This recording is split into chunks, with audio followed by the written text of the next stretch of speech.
ഓം നമോ ഭഗവതേ വാസുദേവായ. ഓം നമോ ഭഗവതേ വാസുദേവായ. ഓം നമോ ഭഗവതേ വാസുദേവായ. ഓം അജ്ഞാനതിമിരാന്തസ്യ ജ്ഞാനാഞ്ജനശലാകയ ചക്ഷുരുന്മീലിതം യേന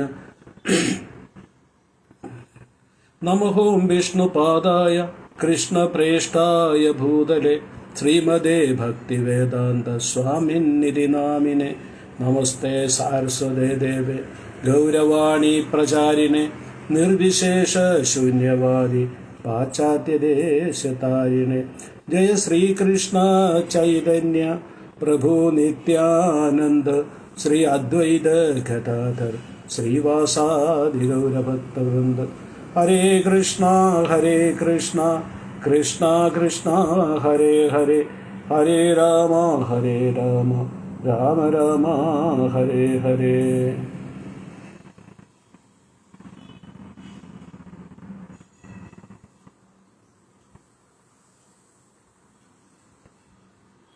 ഹരേ കൃഷ്ണ. നമ്മുടെ ഇന്നത്തെ ഗീതാ ക്ലാസ്സിലേക്ക് എല്ലാ ഭക്തജനങ്ങൾക്കും സുസ്വാഗതം. നമ്മൾ ഭഗവത്ഗീതയുടെ 4-ാമത്തെ അധ്യായമാണ് ചർച്ച ചെയ്തുകൊണ്ടിരിക്കുന്നത്. ഇന്ന് അതിൻ്റെ ഭാഗം 6 പാർട്ട് 6 നമ്മൾ എടുക്കുന്നത്. അപ്പോൾ കഴിഞ്ഞ ക്ലാസ്സിൽ നമ്മൾ ചർച്ച ചെയ്ത പ്രധാന വിഷയം എന്ന് പറഞ്ഞു കഴിഞ്ഞാൽ ചാതുർവർണ്ണത്തിനെ കുറിച്ച് സംസാരിച്ചു. അത് കഴിഞ്ഞ് കർമ്മം, അകർമ്മം, വികർമ്മം അതെന്താണെന്നും അതിനെക്കുറിച്ച് നമ്മൾ സംസാരിച്ചു. അപ്പോൾ അതിൻ്റെ കൂടുതൽ പോകുന്നില്ല, കാരണം ചാതുർവർണ്ണത്തിനെ കുറിച്ച് നമുക്ക് കൂടുതലായിട്ട് അറിഞ്ഞിട്ട് വലിയ അത്യാവശ്യമൊന്നുമില്ല, അറിഞ്ഞിരിക്കണം, അത്രയേ ഉള്ളൂ. പിന്നെ കർമ്മം, അകർമ്മം, വികർമ്മം അതിനെക്കുറിച്ച് നമ്മൾ 3-ാമത്തെ അധ്യായത്തിലും വിശദമായിട്ട് ചർച്ച ചെയ്തതാണ്. കഴിഞ്ഞ ക്ലാസ്സിലും വളരെ വിശദമായിട്ട് ചർച്ച ചെയ്തതാണ്. അതുകൊണ്ട് അങ്ങോട്ടും കൂടുതൽ പോകുന്നില്ല, സമയം ലാഭിക്കാൻ വേണ്ടി നേരെ നമ്മുടെ ഇന്നത്തെ ക്ലാസ്സിലേക്ക് പോവുകയാണ്. ഇന്ന് നമ്മൾ എടുക്കുന്നത് 18-ാമത്തെ ശ്ലോകം മുതലാണ് നമ്മൾ തുടങ്ങുന്നത്. അപ്പം കർമ്മത്തിൻ്റെ സിദ്ധാന്തത്തെക്കുറിച്ച് ഭഗവാൻ പറയുന്നുണ്ട്. ഇത് മനസ്സിലാക്കുക എന്നുള്ളത് അത്ര എളുപ്പമുള്ള കാര്യമല്ല, ഇത്തിരി ബുദ്ധിമുട്ടാണ്. അപ്പോൾ കർമ്മത്തിൻ്റെ സിദ്ധാന്തത്തെക്കുറിച്ച് ഭഗവാൻ കൂടുതൽ വിശദമായിട്ട്, അപ്പോൾ അർജുനൻ്റെ ഉള്ളിൽ ഒരു സംശയം വന്നത് എങ്ങനെയാണ് കൂടുതലായിട്ട് സാധാരണ ആൾക്കാർ മനസ്സിലാക്കുന്നത്. അപ്പോൾ ആ സംശയ നിവാരണത്തിന് വേണ്ടി കർമ്മത്തിൻ്റെ സിദ്ധാന്തത്തെക്കുറിച്ച് ഭഗവാൻ കൂടുതൽ വിശദമായിട്ട് 18-ാമത്തെ ശ്ലോകം മുതൽ പറയുകയാണ്. അപ്പോൾ ഇന്ന് 18-ാമത്തെ ശ്ലോകം ഒന്ന് വായിച്ചിട്ട് അതിൻ്റെ കുറിച്ച് മനസ്സിലാക്കാൻ ശ്രമിക്കാം. കർമ്മണി അകർമ്മയെ പശ്യേത് അകർമ്മണി ച കർമ്മയഃ സ ബുദ്ധിമാൻ മനുഷ്യേഷു സയുക്തഃ കൃഷ്ണകർമ്മകൃത്. കർമ്മത്തിൽ അകർമ്മത്തെയും അകർമ്മത്തിൽ കർമ്മത്തെയും കാണുന്നവനത്രേ മനുഷ്യരിൽ ബുദ്ധിമാൻ. എല്ലാത്തരം കർമ്മങ്ങളിൽ ഏർപ്പെട്ടുകൊണ്ടിരുന്നാലും അതീന്ദ്രിയ സ്ഥിതിയിലാണ് അയാൾ. വല്ല മനസ്സിലായോ? എനിക്കൊന്നും മനസ്സിലായില്ല. എത്ര പ്രാവശ്യം ഞാൻ വായിച്ചെന്ന് എനിക്ക് തന്നെ അറിയില്ല. എൻ്റെ ട്രാൻസ്ലേഷനും പർപ്പറട്ടും ഒക്കെ കുറേ വായിച്ചു കഴിഞ്ഞപ്പോഴാണ് എന്തെങ്കിലും ഒരു ചെറിയൊരു ഐഡിയ കിട്ടിയത്. അപ്പം ഇതിനകത്ത് പറഞ്ഞത്, ഈ ശ്ലോകത്തിൽ ഭഗവാൻ 2 കാര്യങ്ങളാണ് പറഞ്ഞത്. ഒന്നാമത് കർമ്മത്തിൽ അകർമ്മത്തെ കാണുക, അതുപോലെ അകർമ്മത്തിൽ കാണുക, അവരാണ് ബുദ്ധിമാനായ മനുഷ്യർ. എന്താണ് ഇതിൻ്റെ അർത്ഥം? ഒരു അകർമ്മം എന്ന് പറഞ്ഞാൽ എന്താണെന്ന് നമുക്കറിയാം, ആധ്യാത്മിക കാര്യം. കർമ്മം എന്ന് പറഞ്ഞാൽ പുണ്യപ്രവൃത്തി. അപ്പോൾ അകർമ്മത്തിൽ എങ്ങനെയാണ് കർമ്മത്തെ കാണുന്നത്? നമുക്കൊരു ഉദാഹരണത്തിലൂടെ അത് മനസ്സിലാക്കാൻ ശ്രമിക്കാം. ഇപ്പോൾ ഒരു വ്യക്തി ധ്യാനത്തിലിരിക്കുകയാണ്, ധ്യാനം ചെയ്യുകയാണ്. അപ്പം ഈ വേറെ ഒരു പ്രവൃത്തിയും പുള്ളി ചെയ്യുന്നില്ല, ധ്യാനം മാത്രം. കാവ്യ വസ്ത്രമൊക്കെ കൊടുത്തിട്ട് ധ്യാനം ചെയ്യുകയാണ്, ഒരു ജോലിയോ ബിസിനസ്സോ ഒന്നും ചെയ്യുന്നില്ല. അയാൾ എങ്ങനെയാണ് ജീവിക്കുന്നതെന്ന് ചോദിച്ചു കഴിഞ്ഞാൽ നമുക്കറിയത്തില്ല. അയാൾ ധ്യാനത്തിൽ മാത്രം ഇരിക്കണം. അപ്പം നമ്മൾ കാണുന്ന വ്യക്തിക്ക്, നമ്മളിതിനെ പുറമെ നോക്കുമ്പോൾ പരിപൂർണമായിട്ടും ആ വ്യക്തി ആധ്യാത്മിക ജീവിതം നയിക്കുകയാണ്, അല്ലേ, ധ്യാനത്തിലിരിക്കുന്നപ്പോഴും. പക്ഷെ ആ മനുഷ്യൻ്റെ, ആ വ്യക്തിയുടെ ഉള്ളിൽ ചിന്ത എന്ന് പറഞ്ഞാൽ, ഇങ്ങനെ ഞാൻ ധ്യാനിച്ച് കുറേ നാൾ ഇരുന്ന് കഴിയുമ്പോൾ എനിക്ക് കുറേ സിദ്ധികൾ കൈവരും, കുറേ സിദ്ധികൾ. പിന്നെ ചില അമാനുഷ്യ കഴിവുകളൊക്കെ ഈ അഷ്ടാംഗ യോഗത്തിലൊക്കെ ഒരു സ്റ്റേജ് കഴിഞ്ഞാൽ, എനിക്ക് 5-ാമത്തെ 6-ാമത്തെ സ്റ്റേജ് കഴിയുമ്പോൾ ഒരുപാട് സിദ്ധികൾ നമുക്ക് കൈവരും. അതായത് പിന്നെ ആ സിദ്ധികളുടെ പേരുകൾ ഞാൻ ഓർക്കുന്നില്ല. അണുവിനേക്കാൾ ചെറുതാകാൻ പറ്റും, വലുതാകാൻ പറ്റും, അന്തരീക്ഷത്തിൽ സഞ്ചരിക്കാൻ പറ്റും, വെള്ളത്തിൻ്റെ മുകളിൽ കൂടെ സഞ്ചരിക്കാൻ പറ്റും, കൈ കൊണ്ട് എന്ത് വേണമെങ്കിലും എത്ര പൊക്കമുള്ള സാധനങ്ങൾ എടുക്കാൻ പറ്റും, മരത്തിൽ നിന്നുള്ള എന്തെങ്കിലും പറിക്കണമെങ്കിലൊക്കെ പറിക്കാൻ പറ്റും. അപ്പം അങ്ങനെ അമാനുഷ്യമായ സിദ്ധികൾ പ്രാണായ ഈ അഷ്ടാംഗ യോഗത്തിലൂടെ കിട്ടും. അപ്പം അതുപോലെ ഈ ധ്യാനത്തിലിരിക്കുന്ന വ്യക്തിയുടെ ചിന്ത എന്ന് പറഞ്ഞു കഴിഞ്ഞാൽ കിട്ടുമെന്നുള്ള ഷുവറാണ്. അങ്ങനെയുള്ള അമാനുഷ്യ ശക്തി എനിക്ക് കിട്ടിക്കഴിഞ്ഞു കഴിഞ്ഞാൽ എനിക്ക് മൊത്തം ആൾക്കാരുടെ ശ്രദ്ധ പിടിച്ചു മാറ്റാൻ പറ്റും. പിന്നെ അത് ആൾക്കാരെ കാണിച്ച് അവിടെ ശ്രദ്ധ പിടിച്ചു കഴിഞ്ഞാൽ ഞാൻ വളരെ പേരും പ്രശസ്തിയുള്ളവനാവും, എന്നെ സേവിക്കാനും തൊഴാനും എൻ്റെ അടുക്ക് വന്നിങ്ങനെ നമ്മൾ ഈ ആൾക്കാർ ദൈവങ്ങളൊക്കെ കണ്ടിട്ടില്ലേ, മനുഷ്യ ദൈവം എന്താണ് പറയുന്നത്. അപ്പോൾ അങ്ങനെ എനിക്ക് ഒത്തിരി പവർഫുൾ വ്യക്തിയാകാൻ പറ്റും. വലിയ വലിയ നേതാക്കന്മാരും മന്ത്രിമാരൊക്കെ ഒന്ന് എൻ്റെ കാലിൽ വീഴും. അപ്പോൾ ഈ വ്യക്തി വെളിയിൽ നോക്കുമ്പോൾ വ്യക്തി ഒരു കർമ്മവും ചെയ്യുന്നില്ല, പക്ഷെ ഒരു പൂർണ്ണമായിട്ട് ഇന്നാക്റ്റീവായിട്ടൊരു വ്യക്തിയാണ് നമ്മൾ പുറമേ നിന്ന് നോക്കുന്ന ഉടനെ. പക്ഷേ ഉള്ളിൽ നോക്കിയാലോ മുഴുവനും ആക്റ്റീവാണ്. മനസ്സ് ഒരുപാട് ആക്റ്റീവാണ്. കാരണം മനസ്സിൽ മുഴുവനും ഭൗതികമായ ആഗ്രഹങ്ങളാണ്. അപ്പോൾ ഇനി നമുക്ക് വേറൊരാളിനെ നോക്കാം. അയാൾ എപ്പോഴും തൻ്റെ അതായത് ഭൗതികമായ ഉത്തരവാദിത്തങ്ങൾ നിറവേറ്റാനായിട്ട് അഹോരാത്രം പണിപ്പെടുകയാണ്. അങ്ങനെ അതിനുവേണ്ടി അതായത് ഇങ്ങനെ നിരന്തരം പ്രയത്നിച്ചുകൊണ്ടിരിക്കുന്ന വ്യക്തിയാണ്. തന്നെ ഭൗതികമായ ഉത്തരവാദിത്തങ്ങൾ, അച്ഛൻ്റെ ഉത്തരവാദിത്തങ്ങളാകാം, ഭർത്താവിൻ്റെ ഉത്തരവാദിത്തങ്ങളാകാം, പുള്ളി ഓവർ ടൈം വർക്ക് ചെയ്യുന്നുണ്ട്, അങ്ങനെ നിറവേറ്റാൻ നിരന്തരം പ്രയത്നിച്ചുകൊണ്ടിരിക്കുകയാണ്. അപ്പോൾ ഈ വ്യക്തിക്ക് എപ്പോഴും ഒരു അല്പം സമയം കിട്ടുമ്പോൾ ആ ഭഗവാന്റെ ഫോട്ടോയ്ക്ക് മുഴുവൻ ഭഗവാന്റെ കീർത്തനങ്ങളില്ല, ഭഗവാൻ തൊഴിലും അല്ലെ ഒരു വിളക്ക് നേദിക്കും. ഒരു 2 മിനിറ്റ് 3 മിനിറ്റ് അത്രയേ ഉള്ളൂ. അപ്പം ആദ്യത്തെ വ്യക്തി അകർമ്മമാണെന്ന് തോന്നിക്കുന്ന വിധത്തിലാണ് പെരുമാറുന്നെങ്കിലും ചെയ്യുന്നത് കർമ്മമാണ് മനസ്സുകൊണ്ട്. രണ്ടാമത്തെ വ്യക്തി കർമ്മമാണ് ചെയ്യുന്നത് ശരീരം കൊണ്ടെങ്കിലും മനസ്സുകൊണ്ട് അകർമ്മമാണ്. പറഞ്ഞു മനസ്സിലായില്ലേ? ഇപ്പം ഈ മനുഷ്യൻ കിട്ടുന്ന അല്പസമയത്ത് മാത്രമാണെങ്കിൽ കൂടി അത്രയും സമയം ഭഗവാന്റെ പ്രസന്നതയ്ക്ക് വേണ്ടിയിട്ടുള്ള കർമ്മം ചെയ്യുന്നു. അപ്പം ഈ പ്രവൃത്തിക്ക് നല്ല കർമ്മത്തിൻ്റെ ചീത്ത കർമ്മത്തിൻ്റെ ഫലമല്ല, കാരണം അത് അകർമ്മമാണ്. കഴിഞ്ഞ ക്ലാസ് ഞാൻ പറഞ്ഞായിരുന്നു, അകർമ്മത്തിന് പുണ്യമോ പാപമോ അല്ല, ആധ്യാത്മികമായ ഫലമാണ് കിട്ടുന്നത്. ഇവിടെ യുദ്ധം ചെയ്യുക എന്നുള്ളത് പുണ്യകർമ്മവും പാപകർമ്മവുമാണ്. ഒന്നുകിൽ പുണ്യകർമ്മമാകാം അല്ലെങ്കിൽ പാപകർമ്മമാകാം. അതായത് ഒരു ക്ഷത്രിയൻ തൻ്റെ ഉത്തരവാദിത്വം നിറവേറ്റാൻ വേണ്ടി യുദ്ധം ചെയ്യുമ്പോൾ, ഇപ്പം അവൻ്റെ രാജ്യത്ത് അയാളുടെ രാജ്യത്തെ വേറെ എന്തോ രാജ്യം ആക്രമിച്ചു, ആ ശത്രുക്കളെ നേരിടാൻ വേണ്ടിയിട്ട് യുദ്ധം ചെയ്യുമ്പോൾ അത് കർമ്മമാകും, അത് പുണ്യകർമ്മമാണ്, മരിച്ചു കഴിഞ്ഞാൽ സ്വർഗത്തിൽ പോകും.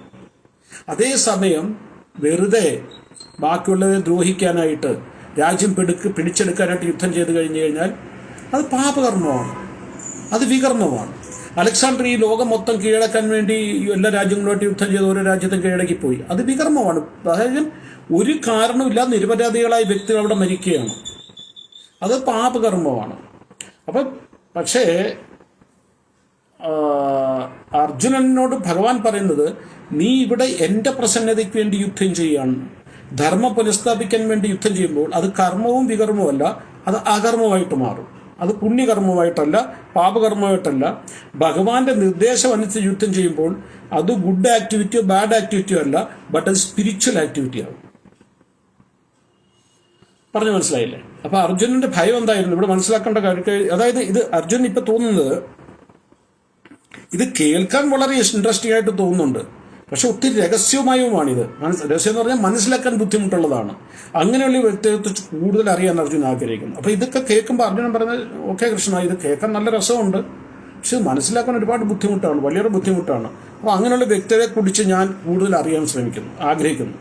അപ്പോൾ അർജുനൻ ആഗ്രഹിക്കുന്നത് ഇപ്രകാരം അകർമ്മത്തിൽ കർമ്മത്തെയും കർമ്മത്തിൽ അകർമ്മത്തെയും കാണുന്ന വ്യക്തികൾ എങ്ങനെയാണ് കർമ്മങ്ങൾ നിറവേറ്റുന്നത്, അവരുടെ ലക്ഷണങ്ങൾ എന്താണ്, അത് അറിയാൻ അർജുനൻ കൂടുതൽ അറിയാൻ ആഗ്രഹമുണ്ട്. ഭഗവാൻ അതിന് മറുപടി 19ാമത്തെ ശ്ലോകത്തിലാണ് പറയുന്നത്. നമ്മൾ 4ാമത്തെ അധ്യായമാണ് ചർച്ച ചെയ്തുകൊണ്ടിരിക്കുന്നത്, മറക്കല്ലേ.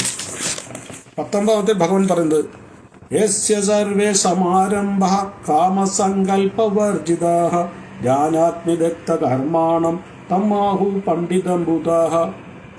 ഇന്ദ്രിയസുഖങ്ങൾക്ക് വേണ്ടി ആഗ്രഹിക്കാതെ പ്രയത്നിക്കുന്ന ഒരാളെ ജ്ഞാനി എന്ന് വിളിക്കണം. ജ്ഞാനാഗ്നിയിൽ കർമ്മഫലങ്ങളെല്ലാം ഭസ്മീകരിച്ച് പ്രവർത്തകനാണ് അദ്ദേഹമെന്ന് ഋഷിശർമ്മ പറയുന്നു. അതായത് ഇന്ദ്രിയസുഖങ്ങൾക്ക് വേണ്ടി ആഗ്രഹിച്ച് പ്രയത്നിക്കുന്ന വ്യക്തിയാണ് ജ്ഞാനി എന്ന് പറഞ്ഞത്. അപ്പോൾ ജ്ഞാനിന്ന് നമ്മൾ വിചാരിക്കുന്നത് ഒരുപാട് പഠിച്ചിട്ടുള്ള വ്യക്തി, ഒരുപാട് അറിവുള്ള വ്യക്തി, അതെല്ലാം ഇൻഫർമേഷൻസാണ്.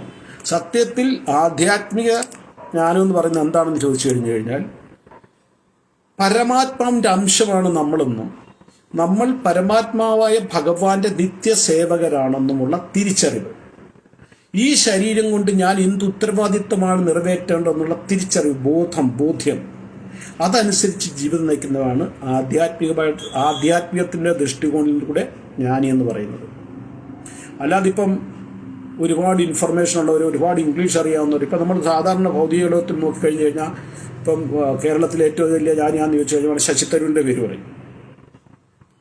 പക്ഷെ കാവി ഉടുത്ത് ചന്ദനക്കുടി ഇട്ട് ബന്ധുവിന് ഭാഗവത കഥ കേൾക്കുന്ന ആ വ്യക്തിക്ക് അറിയാവുന്ന അറിവും ഈ വ്യക്തിക്ക് അറിയാവുന്ന അറിവും തമ്മിൽ വളരെ വ്യത്യാസമുണ്ട്. യഥാർത്ഥ അറിവെന്ന് പറഞ്ഞാൽ ഈ ഭൗതിക ലോകത്തിലെ ദുഃഖങ്ങൾ എന്തുകൊണ്ടാണ്, ആരാണ് പരമാത്മാവ്, ആരാണ് ജീവാത്മാവിൻ്റെ ഉത്തരവാദിത്വം, നമ്മൾ പരമാത്മാവിൻ്റെ അംശമാണ്, നമ്മൾ ഭഗവാന്റെ നിത്യസേവകനാണ്. ചൈതന്യ ചരിതാമത്തിൽ പറഞ്ഞ ജീവേരെ സ്വരൂപേ കൃഷ്ണരെ നിത്യദാസ്.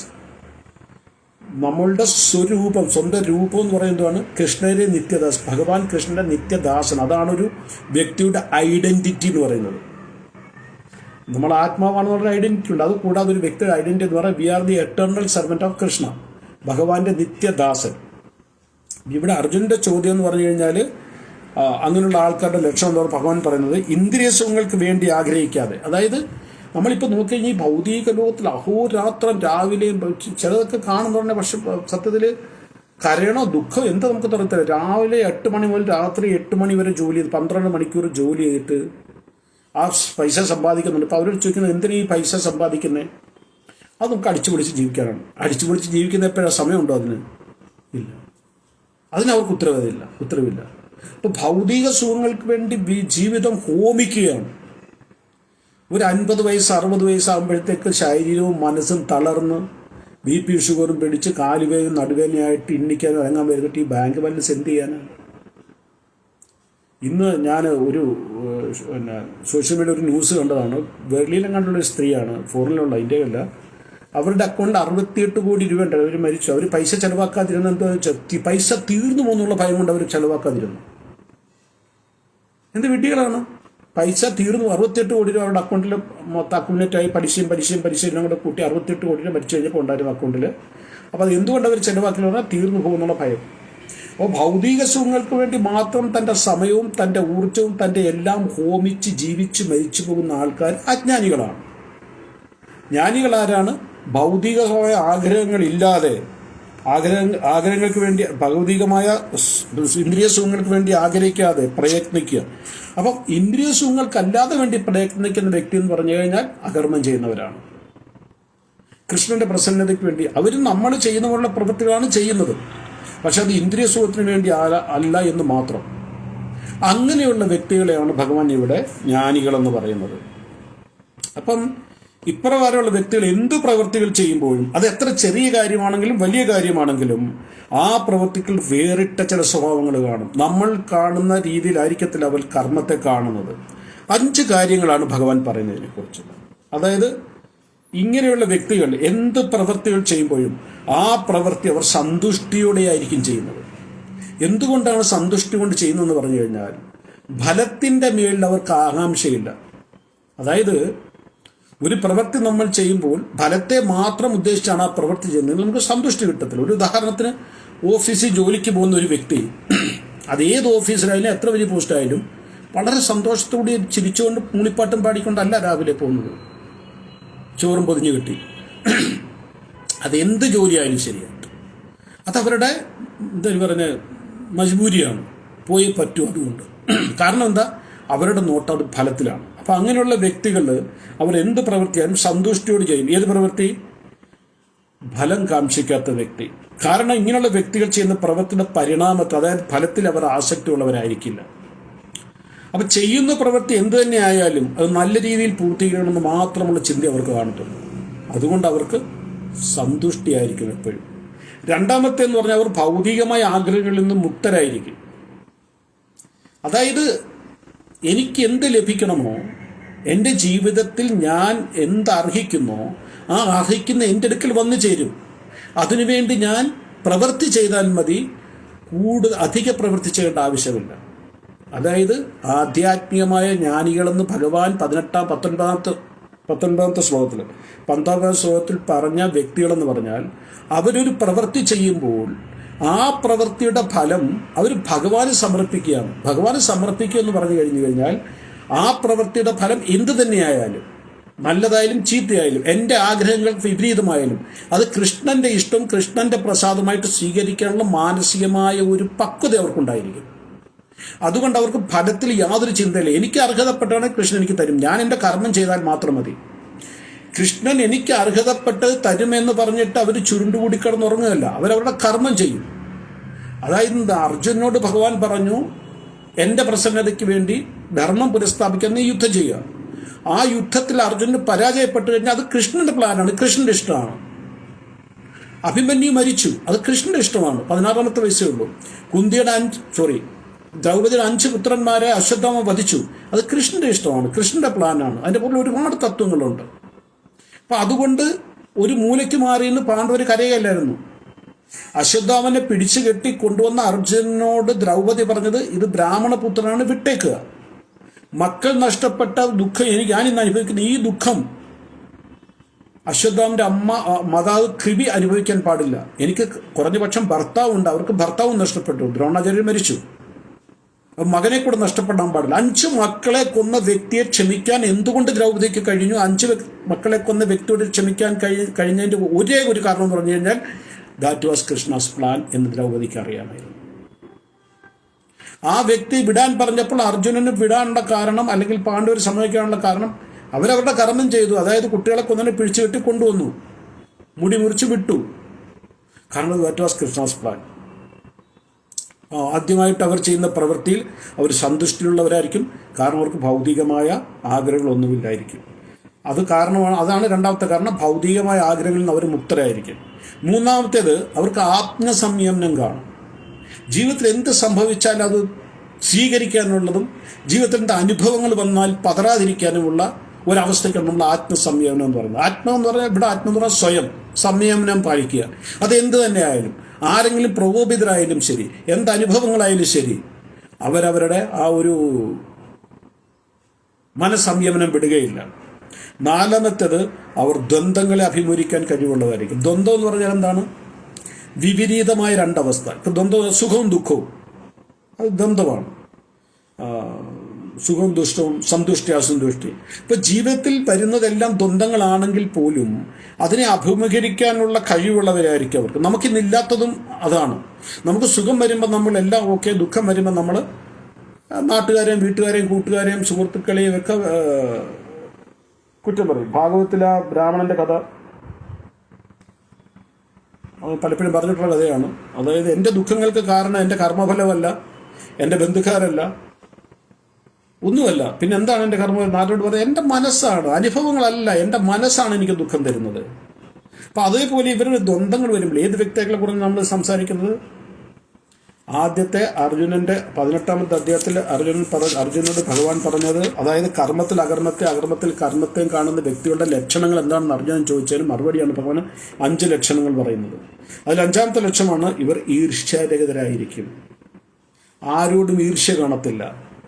നമുക്ക് സാധാരണ ഇന്ന് സമൂഹത്തിലെ ഏറ്റവും വലിയ വിഷയം എന്ന് പറഞ്ഞാൽ വേറെ ഒരാൾ നന്നാകും നമുക്കിഷ്ടമല്ല, വേറൊരു രാജ്യം നന്നാകുന്ന ഇഷ്ടമല്ല. ഇനിയിപ്പോൾ നമ്മുടെ രാജ്യത്തിൻ്റെ കാര്യം തന്നെ എടുത്തു കഴിഞ്ഞാൽ ഈ രാജ്യത്തിന് ഏതെല്ലാം ശത്രുക്കളുണ്ട്, ചൈനയായാലും പാകിസ്ഥാനായാലും വേറെ രാജ്യങ്ങളായാലും, ആ ശത്രുത്തിന് ഒരേ ഒരു കാരണം, ഈ രാജ്യം വളരുന്ന അവർക്ക് സഹിക്കുന്നില്ല. നമ്മുടെ രാജ്യം ആരെയും ആക്രമിക്കാൻ പോകുന്നില്ല, എന്നിട്ട് കൂടി നമുക്ക് ഇത്ര ശത്രുക്കൾ എന്തുകൊണ്ടാണ്? ഈർഷ്യ. പക്ഷെ ഈർഷ്യ സ്വന്തം നാശത്തിന് എപ്പോഴും കാരണം വരുള്ളൂ. അതേപോലെ നമ്മളും വേറെ ആളിൽ ഈർഷ്യ കാണിക്കാൻ പാടില്ല. എന്തുകൊണ്ട് അവനിങ്ങനെ, അവളിങ്ങനെ, ഞാൻ എന്തുകൊണ്ട് ഇങ്ങനെ? ആ ചോദ്യം മനസ്സിൽ ഉയരാൻ പാടില്ല. അപ്പം അതായത് ഏതൊരു വ്യക്തി എന്ത് പ്രവൃത്തി ചെയ്താലും അത് കഴിഞ്ഞ അദ്ദേഹത്തിൽ പറഞ്ഞ മാതിരി യജ്ഞമായി സങ്കല്പിച്ചുകൊണ്ട് ദിവ്യജ്ഞാനത്തിലൂടെ നേരത്തെ പറഞ്ഞ ഈ 5 ലക്ഷണങ്ങളിലൂടെ പ്രവർത്തിക്കുമ്പോൾ ആ പ്രവൃത്തി ചെയ്യുന്ന വ്യക്തി ആ പ്രവൃത്തിയെല്ലാം അകർമ്മമായി വരും. ഒന്നുകൂടെ പറയാം, അകർമ്മം എങ്ങനെയാണ്? നമ്മൾ സാധാരണ ജീവിതം നയിച്ചുകൊണ്ട് സാധാരണ ജീവിതത്തിൽ നമ്മൾ ചെയ്യുന്ന കർമ്മത്തെ അകർമ്മം എങ്ങനെയാക്കുമെന്ന് ചോദിച്ചു കഴിഞ്ഞാൽ, ഒരു വ്യക്തി എന്ത് പ്രവൃത്തി ചെയ്താലും അത് യജ്ഞമായി സങ്കല്പിച്ചുകൊണ്ട്, അത് എങ്ങനെയാണെന്നുള്ളത് ഞാൻ പറയാം. സങ്കല്പിക്കുമ്പോൾ നമ്മൾ എങ്ങനെയാണ് സങ്കല്പിക്കുന്നത്?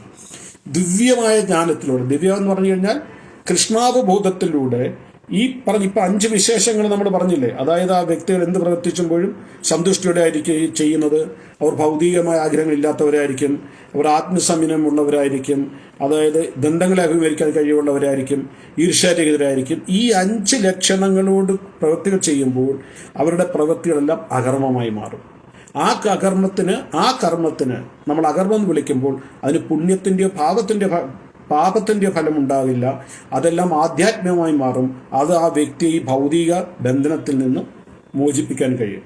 അപ്പം 2ാമത്തെ അധ്യായത്തിൽ യുദ്ധം ചെയ്യാതിരിക്കുന്ന അർജുൻ 8 കാരണങ്ങൾ പറയുന്നുണ്ട്. അതുകൊണ്ട് ഇത്രയും ആൾക്കാർ മരിക്കും, അവരുടെ ഭാര്യമാർ വിധവകളാവും, അവരുടെ കുടുംബങ്ങൾ അനാഥകളാവും, വീട്ടിൽ മുതിർന്ന ആൾക്കാരില്ലാതെ വരുമ്പോൾ പിതൃക്കൾക്ക് പിണ്ടദാനം ചെയ്യാൻ ആളില്ലാതെ വരും, അവരുടെ ആത്മാക്കൾക്ക് മോക്ഷം കിട്ടാതെ വരും, ശാന്തി കിട്ടാതെ വരുമ്പോൾ അതിൻ്റെ എല്ലാം ശാപം എനിക്ക് കിട്ടും, സ്ത്രീകൾ പഴച്ചു പോകുമെന്ന് പറഞ്ഞാൽ ജാരസന്ധികളുണ്ടാവും. ആ സന്ധികളാണ് പറഞ്ഞത്, ഞാൻ മേളിതായിട്ട് പറഞ്ഞു, ആ സന്ധികളാണ് പിതൃകർമ്മം ചെയ്യാതെ. ഇങ്ങനെ കുറേ 8 കാരണങ്ങൾ പറയുന്നുണ്ട്. അപ്പം ഈ പറഞ്ഞ കാര്യങ്ങളെല്ലാം നിരർത്ഥങ്ങളാണെന്നാണ് ഭഗവാൻ പറയുന്നത്. അതായത് നമ്മൾ എന്ത് പ്രവൃത്തി ചെയ്യണം അത് മുകളിൽ പറഞ്ഞോ ചെയ്തതിനോട് ചെയ്താൽ അതിൻ്റെ ഫലം നമ്മളെ ഭൗതിക ലോകത്തിലെ ബന്ധനത്തിന് കാരണമാക്കില്ല എന്ന് ഭഗവാനോട് തുറന്നു പറയുകയാണ്.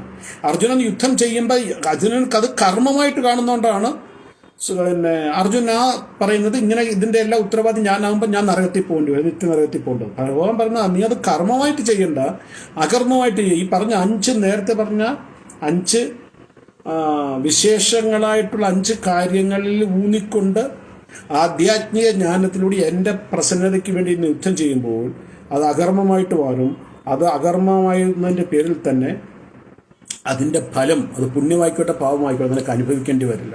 അപ്പോൾ നേരത്തെ പറഞ്ഞ് ഇതുപോലെ എന്ത് പ്രവൃത്തി അത് യജ്ഞമായി ചെയ്യണമെന്നാണ് പറഞ്ഞത്. അപ്പോൾ ഇത് കേൾക്കുമ്പോൾ പലരുടെ നെറ്റിച്ചുളിയും. ഇപ്പം ഞാൻ എൻ്റെ ഒരു വീട്ടമ്മയാണ്, ഞാൻ എൻ്റെ ഭർത്താവിനും മക്കൾക്കും ആഹാരം വെക്കുന്നു, അവർക്ക് കൊടുക്കുന്നു, അല്ലെങ്കിൽ ഞാനൊരു കമ്പനി ജോലിക്കാരനാണ്, അല്ലെങ്കിൽ ഞാനൊരു ഡ്രൈവറാണ്, അല്ലെങ്കിൽ ഞാനൊരു ഡോക്ടറാണ്, അല്ലെങ്കിൽ ഞാൻ എന്ത് വായിക്കോട്ടെ, ഞാൻ എങ്ങനെയാണ് യജ്ഞം ചെയ്യുന്നത്? എനിക്കുള്ള സമയമില്ലല്ലോ. കാരണം യജ്ഞം എന്ന് പറഞ്ഞു കഴിഞ്ഞാൽ നമ്മളുടെ സങ്കല്പത്തിലുള്ള യാഗം, അല്ലെങ്കിൽ യജ്ഞം സംസ്കൃതം അല്ലെങ്കിൽ യാഗവും സംസ്കൃതമാണ്. സംസ്കൃതത്തിൽ യാഗം എന്ന് പറഞ്ഞു കഴിഞ്ഞാൽ ഒരു യാഗശാല ഉണ്ടാക്കി അതിനകത്ത് അഗ്നി കൊണ്ട് ഉണ്ടാക്കിയ തോം സ്വാഹ എന്നും പറഞ്ഞിട്ട് നെയ്യും അവലും മലരും പഴങ്ങളൊക്കെ നേരിക്കുന്നു. ഇതാണ് യാഗം എന്ന് പറയുന്നത്. അപ്പം അതായത് എന്ത് അവലുമൊക്കെ ഈ ആഹുതി കൊടുത്തിട്ട് അത് ഈ സ്വാഹ എന്നുള്ള വാക്കിൽ കേൾക്കുന്നത് മാത്രമാണ്. പക്ഷേ നമ്മൾ എന്ത് പ്രവൃത്തി ചെയ്താലും അത് യജ്ഞമായി സങ്കല്പിച്ച് ചെയ്യാൻ കഴിയും. ഉദാഹരണത്തിന് ഒരമ്മ തൻ്റെ കുട്ടിയെ പരിചരിക്കുന്നു, അല്ലെങ്കിൽ ഒരു ടീച്ചർ തൻ്റെ കുട്ടികളെ പഠിപ്പിക്കുന്നു. ഇതും യജ്ഞമായി സങ്കല്പിച്ച് ചെയ്യാൻ കഴിയും. എങ്ങനെയാണെന്ന് ചോദിച്ചു കഴിഞ്ഞാൽ ചെയ്യേണ്ട ഇത്ര മാത്രം. ചെയ്യുന്ന ജോലി അത് എന്ത് തന്നെയായാലും ആ ഉത്തരവാദിത്തം ഭഗവാൻ എന്നെ ഏൽപ്പിച്ചതാണ്. എനിക്കൊരു അമ്മയാകാനുള്ള ഭാഗ്യം എൻ്റെ ഭഗവാനാണ് തന്നത്. എനിക്കുണ്ടാകുന്ന കുട്ടികൾ അത് ഭഗവാന്റെ ഒരു പ്രസാദമാണ്. അതുകൊണ്ട് തന്നെ ആ അമ്മ എന്നുള്ള ഉത്തരവാദിത്തം ഞാൻ നിറവേറ്റേണ്ടത് ഭഗവാന്റെ പ്രസന്നതയ്ക്ക് വേണ്ടിയിട്ടാണ്. എൻ്റെ കുട്ടി വളർന്ന് വലുതാകുമ്പോൾ എന്നെ നോക്കിക്കോളും എന്നുള്ള ആ ഒരു ചേതനയിൽ നിന്ന് മാറി ഇത് ഭഗവാൻ എനിക്കൊന്ന് വരപ്രസാദം എന്ന രീതിയിൽ അവർക്ക് വേണ്ട പരിചരണം കഴിയുമ്പോൾ ആ പ്രവൃത്തി യജ്ഞമായിട്ട് മാറും. അതുപോലെ തന്നെ സ്കൂളിൽ പഠിപ്പിക്കുന്ന ഒരു ടീച്ചർ എനിക്ക് ഈ ഉത്തരവാദിത്തം നിറവേറ്റിയത് കഴിഞ്ഞ ജന്മത്തിൽ ഞാൻ എന്തോ നല്ല കർമ്മം ചെയ്തതിൻ്റെ പേരിൽ ഭഗവാൻ എനിക്ക് തന്നതാണ്. അതുകൊണ്ട് എനിക്ക് നല്ല രീതിയിൽ കുട്ടികളെ പഠിപ്പിച്ച് നല്ലൊരു തലമുറയെ വാഴ്ത്തണം എന്നുള്ള ബോധത്തോടുകൂടി ചേതനയോടുകൂടി ആ പ്രവൃത്തി ചെയ്യുമ്പോൾ അത് യജ്ഞമായി മാറും. പോരാ ഈ മാസത്തിൻ്റെ അവസാനം എനിക്ക് കിട്ടുന്ന 1000 രൂപയാണ്, അതുകൊണ്ട് ഇവരെ പഠിക്കുന്നേ പഠിക്കട്ടെ, പഠിച്ചില്ല, എന്തായാലും എൻ്റെ അക്കൗണ്ടിൽ പൈസ വരും, എനിക്കതാണ് കൂടുതലും താല്പര്യം എന്ന് പറഞ്ഞ് ചെയ്യുമ്പോൾ അത് കർമ്മവും വികർമ്മമായിട്ട് മാറും. അപ്പം നമ്മൾ എന്ത് പ്രവൃത്തി ചെയ്താലും ഈ ഒരു ചേതനയോട് ചെയ്യണം. അതായത് ഈ ഉത്തരവാദിത്തത്തെ എന്നെയാണ് ഭഗവാൻ ഏൽപ്പിച്ചത്. അത് യാതൊരുവിധ സെൽഫ് മോട്ടീവും സ്വന്തം ഒരു മോട്ടീവ് ഇല്ലാതെ ഭഗവാന്റെ സന്തോഷത്തിന് വേണ്ടി സമർപ്പിച്ചുകൊണ്ട് നമ്മൾ സത്യസന്ധമായിട്ട് നമ്മളുടെ കർമ്മം ചെയ്തു കഴിഞ്ഞാൽ അത് യജ്ഞമാണ്.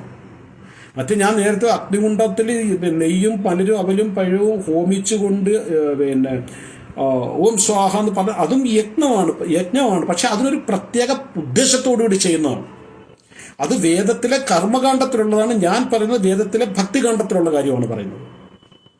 കർമ്മകാണ്ഡം ആവശ്യമാണ്, ഭക്തികാണ്ഡവും ആവശ്യമാണ്. പക്ഷെ കർമ്മകാണ്ഡത്തിന് വേണ്ടി ഭക്തികാണ്ഡം ഇല്ലാതാക്കാൻ പാടില്ല, ഉപേക്ഷിക്കാൻ പാടില്ല. ഭക്തികാണ്ഡത്തിന് വേണ്ടി കർമ്മകാണ്ഡം ഉപേക്ഷിക്കാം, യാതൊരു കുഴപ്പമില്ല. നോക്ക്, നിങ്ങൾ എന്തെങ്കിലും ധർമ്മത്തിന് വേണ്ടി ഉപേക്ഷിച്ചു കഴിഞ്ഞാൽ ധർമ്മം അതിനെ രക്ഷിക്കും. വേറെ എന്തെങ്കിലും വേണ്ടി ധർമ്മത്തിനെ ഉപേക്ഷിച്ച് കഴിഞ്ഞാൽ ധർമ്മത്തിനെ രക്ഷിക്കാൻ ഒന്നിനും കഴിയില്ല. ഒന്നുകൂടി വിശദമായിട്ട് പറഞ്ഞു കഴിഞ്ഞാൽ, ഇന്ന് വൈകിട്ട് 5 മണിക്ക് നിങ്ങൾക്ക് വേറെ എന്തൊരു പരിപാടിയുണ്ട്, അതുകൊണ്ട് നിങ്ങൾക്ക് ഇന്നത്തെ ഭഗവത്ഗീത ലൈവ് കേൾക്കാൻ പറ്റുന്നില്ല. അപ്പം ഭഗവത്ഗീത കേൾക്കാനുള്ള ധർമ്മത്തിന് വേണ്ടിയിട്ട് അല്ല, ആധ്യാത്മിക കാര്യത്തിന് വേണ്ടി വേറെ എന്താ വെച്ചാൽ ആധ്യാത്മിക കാര്യത്തിന് വേണ്ടി ഭഗവത്ഗീത കേൾക്കുക എന്നുള്ള ധർമ്മം ഉപേക്ഷിച്ച് കഴിഞ്ഞു കഴിഞ്ഞാൽ ആ ധർമ്മത്തെ ആരും രക്ഷിക്കില്ല. അതേസമയം നമ്മൾ ഭൗതികമായ കാര്യങ്ങൾ ഉപേക്ഷിച്ചുകൊണ്ട് ധർമ്മത്തിന് വേണ്ടി ഉപേക്ഷിച്ചുകൊണ്ട് ആ ധർമ്മത്തിന് വേണ്ടി അതിനെ ഉപേക്ഷിക്കുമ്പം ധർമ്മം അതിനെ പ്രൊട്ടക്റ്റ് ചെയ്യും.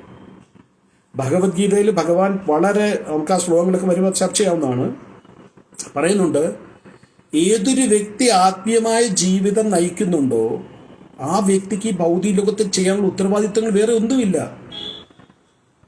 അതായത് വില്ലുമംഗലം സ്വാമിയുടെ ഒരു പ്രാർത്ഥനയുണ്ട്, എൻ്റെ ഉണ്ടോ എന്ന് നോക്കട്ടെ, ഉണ്ടെങ്കിൽ ഞാനത് ഷെയർ ചെയ്യും. വളരെ മനോഹരമായൊരു പ്രാർത്ഥനയാണത്.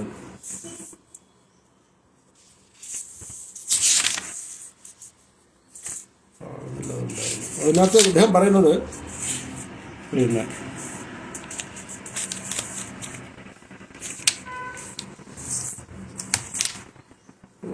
ഞാൻ മലയാളത്തിൽ അർത്ഥം പറയുക എന്തെങ്കിലും. അദ്ദേഹം പറയുന്നത് സന്ധ്യാവന്ദനസ്തു നമസ്തേ, അങ്ങനെ പറഞ്ഞത്, സന്ധ്യാവന്ദനമേ എന്നോട് ക്ഷമിക്കണം, എനിക്കതിനുള്ള സമയമില്ല. എൻ്റെ ദേവീ ദേവതമാരെ നിങ്ങളെ പൂജിക്കാനുള്ള സമയം എനിക്കില്ല, എന്നോട് പുറത്താലും.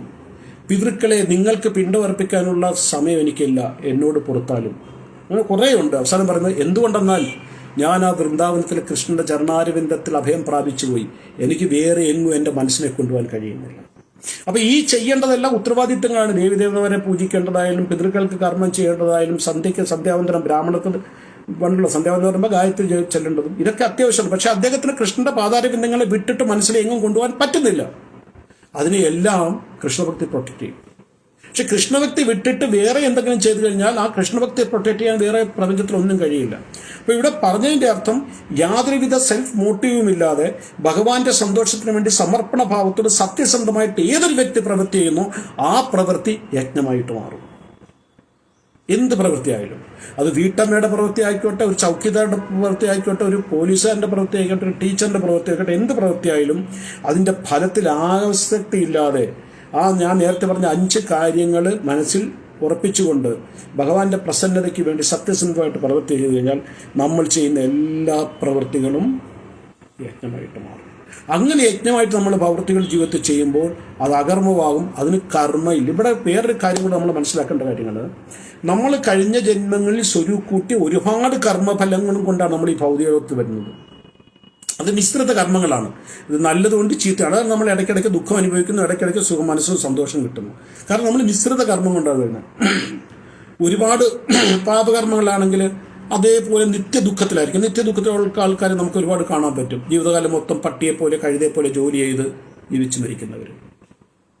ഒരുപാട് പുണ്യകർമ്മങ്ങളാണെങ്കിൽ ഒരുപാട് നല്ല ജീവിതം ജീവിക്കുന്നവർ കാണും. നമുക്ക് നല്ലതും ചീത്ത ഇടവിട്ട് വന്നുകൊണ്ടേയിരിക്കും. കാരണം നമ്മൾ മിശ്രിത കർമ്മമാണ് ചെയ്യുന്നത്. പക്ഷെ നമ്മൾ ഈ ജന്മത്തിൽ നമ്മൾ ചെയ്യുന്ന എല്ലാം അകർമ്മമാണെങ്കിൽ, അതായത് എന്താണ് അകർമ്മം? ഈ പറഞ്ഞ കാര്യങ്ങളിൽ അകർമ്മമാണെങ്കിൽ, അതായത് നമ്മൾ ചെയ്യുന്ന പ്രവൃത്തി അത് എന്ത് തന്നെയായാലും യജ്ഞമായി സങ്കല്പിച്ചുകൊണ്ട് പ്രവൃത്തികൾ ചെയ്യുമ്പോൾ നമ്മൾ വീണ്ടും പാപകർമ്മങ്ങൾ വരുന്നില്ല, പുണ്യകർമ്മങ്ങളും വരുന്നില്ല. കാരണം ഇത് അകർമ്മമാണ്. ഭഗവാന്റെ ഭക്തി അകർമ്മമാണ്. അപ്പോൾ നമ്മൾ കഴിഞ്ഞ ജന്മങ്ങളിൽ നമ്മൾ സ്വരുക്കൂട്ടി കൊണ്ടുവന്ന കർമ്മത്തിൻ്റെയും വികർമ്മത്തിൻ്റെയും ഫലങ്ങൾ, അതായത് പുണ്യ പാപ കർമ്മ ഫലങ്ങൾ ഈ ജന്മത്തിൽ അനുഭവിച്ച് തീർത്തുകൊണ്ടിരിക്കുമ്പം ഇത് ക്രമേണ ക്രമേണ ക്രമേണ കുറഞ്ഞു വരും. നമ്മൾ ബാങ്കിൽ നിന്ന് പൈസ എടുക്കുന്ന മാതിരി വീണ്ടും ഇട്ടില്ലെങ്കിലോ ഒരു ദിവസം ഇൻസഫിഷ്യൻ്റ് ബാലൻസ് എന്ന് പറയും. അതേപോലെ ഇവിടെ കുറഞ്ഞു വരുന്ന അനുസരിച്ച് നമ്മളുടെ പ്രവൃത്തി അകർമ്മമായിട്ട് യജ്ഞമായിട്ട് ഭഗവാന്റെ പ്രസന്നതയോട് ചെല്ലുമ്പോൾ നമ്മളിൽ കൃഷ്ണഭക്തി വളർന്നുകൊണ്ടിരിക്കും. നമ്മൾ കൃഷ്ണഭക്തി നമ്മുടെ ജീവിതത്തിൽ പുരോഗമിച്ചുകൊണ്ടിരിക്കും. അതിനനുസരിച്ച് ഇവിടെ ഒരെണ്ണം താഴോട്ട് പോകുന്നു, ഇവിടെ ഒരെണ്ണം മുകളിലോട്ട് പോകുന്നു. ഒരു ദിവസം ഇത് 0 ആകും. ഏത് പുണ്യകർമ്മ ഫലങ്ങൾ 0 ആകും. ആധ്യാത്മികമായി നമ്മൾ ഒരു സ്റ്റേജിലെത്തി കഴിയുമ്പോൾ നമ്മൾ ഈ ഭൗതിക ബന്ധത്തിൽ നിന്നും മോചിതരാകും. അതിനാണ് മുക്തി അല്ലെങ്കിൽ മോക്ഷം എന്ന് പറയുന്നത്. ആ സ്റ്റേജിനാണ് മുക്തി or മോക്ഷം എന്ന് പറയുന്നത്. അപ്പം ഇത് കൂടുതൽ ഇതിനെക്കുറിച്ച് മനസ്സിലാക്കാൻ വേണ്ടി ഭഗവാൻ അടുത്ത 5 ശ്ലോകങ്ങളിലായിട്ട് ദൈനംദിന ജീവിതത്തിൽ നമ്മൾ ചെയ്യുന്ന 10 യജ്ഞങ്ങളെക്കുറിച്ച് പറയുന്നുണ്ട്.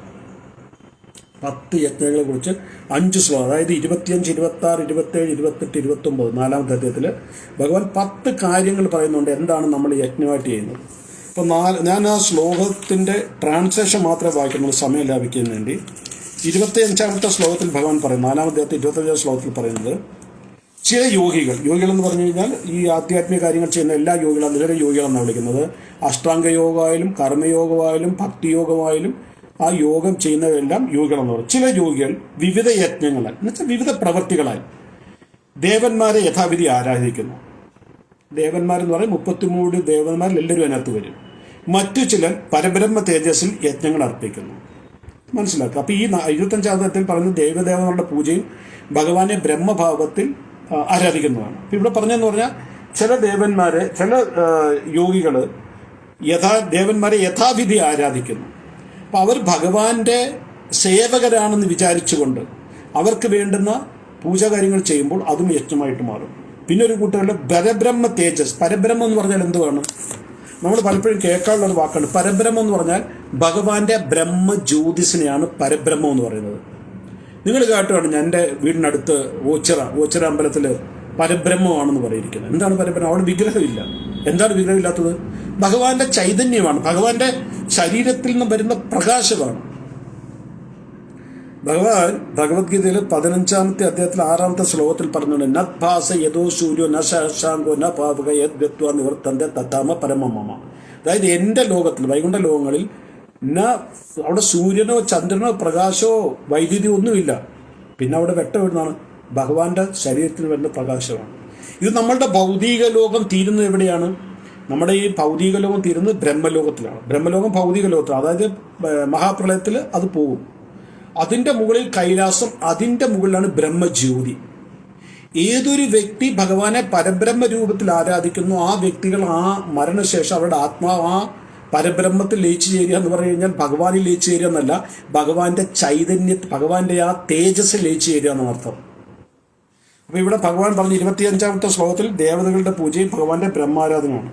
26ാമത്തെ ശ്ലോകത്തിൽ മനസ്സിനെയും ഇന്ദ്രിയത്തിനെയും നിയന്ത്രിക്കാനാണ് പറയുന്നത്. അതും ഒരു യജ്ഞമാണ്. ചിലർ, അതായത് കറകളഞ്ഞ ബ്രഹ്മചാരികൾ, ആത്മസംയമനമാകുന്ന അഗ്നിയിൽ ശ്രവണപ്രക്കളെ ഇന്ദ്രിയങ്ങളെ ഹോമിക്കുന്നു. മറ്റു ചിലർ ആത്മനിയന്ത്രണം കൈവരിച്ച ഗൃഹസ്ഥർ ഇന്ദ്രിയ വിഷയങ്ങളെ ഇന്ദ്രിയമാകുന്ന അഗ്നിയിൽ ഹോമിക്കുന്നു. മനസ്സിലെ ഇന്ദ്രിയങ്ങളെ നിയന്ത്രിക്കലിനെ കുറിച്ച് പറഞ്ഞത് ഇത് വിശദമായിട്ട് പറഞ്ഞുതരാം. ചിലർ ഇവിടെ ബ്രഹ്മചാരികളാണ്. ബ്രഹ്മചാരി ആത്മസംയമനമാകുന്ന അഗ്നിയിൽ ശ്രവണ പ്രക്രിയകളെ ഇന്ദ്രിയങ്ങളെ ഹോമിക്കുന്നു. അതായത് മനസ്സിനെ ആത്മസംയമനം എന്ന് പറഞ്ഞാൽ മനസ്സിനെ നിയന്ത്രിക്കുക.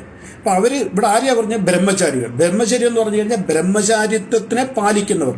ബ്രഹ്മചാരി എന്നുള്ള വാക്കിന്റെ അർത്ഥം പിന്നെ